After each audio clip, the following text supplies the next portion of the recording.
بسم اللہ الرحمن الرحیم۔ اللہ کے نام سے شروع جو بہت زیادہ مہربان نہایت رحم والا۔ والعصر، اس زمانہ محبوب کی قسم۔ اس آیت میں مذکور لفظ عصر کے بارے میں مفسرین کا ایک قول یہ ہے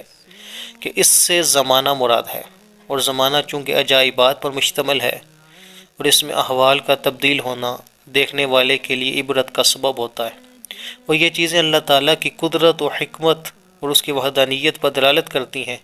اس لیے ہو سکتا ہے یہاں آیت میں زمانے کی قسم مراد ہو۔ لیکن ایک قول یہ ہے، اسی کی طرف دل جھکتا ہے کہ یہاں زمانے سے تاجدار رسالت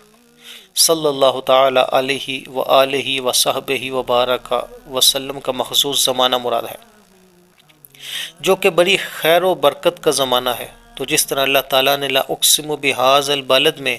حضور پر نور علیہ الصلوۃ والتسلیم کے مسکن و مکان کی قسم یاد فرمائی،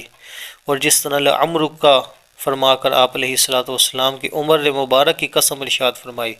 تو اسی طرح یہاں والعصر فرما کر اپنے حبیب صلی اللہ علیہ وسلم کے مقدس زمانے کی قسم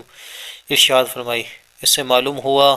کہ سید المرسلین خاتم النبیین صلی اللہ علیہ وسلم کا زمانہ سب زمانوں سے افضل، اور نبی پاک صلی اللہ علیہ وسلم کا شہر سب شہروں سے افضل، اور آپ علیہ الصلوۃ والسلام کی عمر مبارک سب کی عمروں سے افضل و اعلیٰ ہے۔ سید اعلیٰ حضرت فرماتے ہیں، وہ خدا نے ہے مرتبہ تجھ